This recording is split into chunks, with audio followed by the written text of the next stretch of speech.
ಇಲಾಖೆ ಮೇಲೆ ಆರೋಪ ಮಾಡ್ತಾ ಇದ್ದಾರೆ.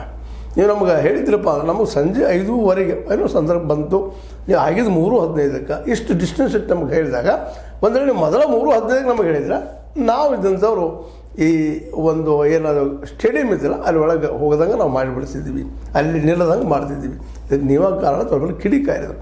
ಒಟ್ಟಾರೆಯಾಗಿ ನಿನ್ನೆ ಮಾತನಾಡಿದ ನಮ್ಮ ಸಿದ್ದರಾಮಯ್ಯರ ಮಾತುಗಳಲ್ಲೇ ಹಿಂದಿನಗಿಂತ ಹೆಚ್ಚು ಜಿಗಟತನ ನಡೀತು ಮತ್ತು ತಪ್ಪಿತಸ್ಥರಿಗೆ ಶಿಕ್ಷೆ ಕೊಡಲೇಬೇಕು ಅನ್ನೋದು ಹಠ ಎದ್ದು ಕಾಣ್ತಾ ಇತ್ತು. ಆದರೆ ಎಷ್ಟು ಮಟ್ಟಿಗೆ ಅದು ವಾಸ್ತವಕ್ಕೆ ಬರ್ತದೋ ಏನೋ ಗೊತ್ತಿಲ್ಲ. ಬಟ್ ಒಂದು ಥಿಂಗ್ ಏನಪ್ಪ ಅಂತಂದರೆ ಇನ್ನೊಂದು ಮಾತನ್ನು ಕಂಪೇರ್ ಮಾಡ್ತಾ ಹೇಳಿದ್ರು ಅವರು, ಉಳಿದ ಜಿಲ್ಲೆಗಳಿಗಿಂತಲೂ ಕರಾವಳಿ ಜಿಲ್ಲೆಗಳು ವಿಶೇಷವಾಗಿ ದಕ್ಷಿಣ ಕನ್ನಡ, ಉತ್ತರ ಕನ್ನಡ ಮತ್ತು ಅದೇ ಕಾಲಕ್ಕೆ ಉಡುಪಿ ಇಲ್ಲೇ ಹೆಚ್ಚು ಇಲ್ಲೆಲ್ಲ ಏನಾಗ್ತಾ ಇದ್ದಾವಪ್ಪ ಅಂದ್ರೆ ಕೋಮು ದ್ವೇಷ ಭಾಷಣದ ಘಟನೆಗಳಾಗ್ತಾ ಇದ್ದಾವೆ ಮತ್ತು ಅಲ್ಲೇ ಹೆಚ್ಚು ಹತ್ಯೆ ಕಳ್ಳತನ ಮಚ್ಚನೂ ಆಗ್ತಾ ಇದ್ದಾವೆ ಉಳಿದ ಜಿಲ್ಲೆಗಳಿಗಿಂತಲೂ.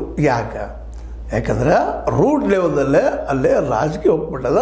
ಇಂಥ ಸಮಾಜ ವಿರೋಧಿಗಳಿಗೆ ಅಲ್ಲಿಯ ಈ ಒಂದು ಧರ್ಮ ಲ್ಯಾಂಡರು ಅನ್ನಬೇಕಾಗ್ತದೆ. ಹಿಂದೂ ಇರಲಿ ಮುಸ್ಲಿಮ್ ಇರಲಿ ಅವ್ರು ಸಪೋರ್ಟ್ ಮಾಡೋದ್ರಿಂದಾಗೆ ಅದು ಬೆಳೀತಾ ಇದೆ. ಅದು ದ್ವೇಷ ಭಾಷಣ ಆಯ್ತು, ಅದರ ಜೊತೆಗೆ ಪ್ರಚೋದನಕಾರಿ ಹೇಳಿಕೆ ನೀಡೋದಾಯ್ತು. ಮತ್ತಿಂಥ ಕೆಲಸ ಮಾಡೋರ ಮೇಲೆ ನೀವು ಸ್ವಯಂ ಪ್ರೇರಣೆಯಿಂದ ಅವ್ರು ಮಾಡಿರಿ, ಟೈಟ್ ಮಾಡಿರಿ, ಜೊತೆಗೆ ಅವ್ರು ಶಿಕ್ಷೆ ಆಗೋಂಗೆ ಮಾಡಿರಿ. ಇನ್ನುಳಿದು ಸಹಿತ ಅದ್ರ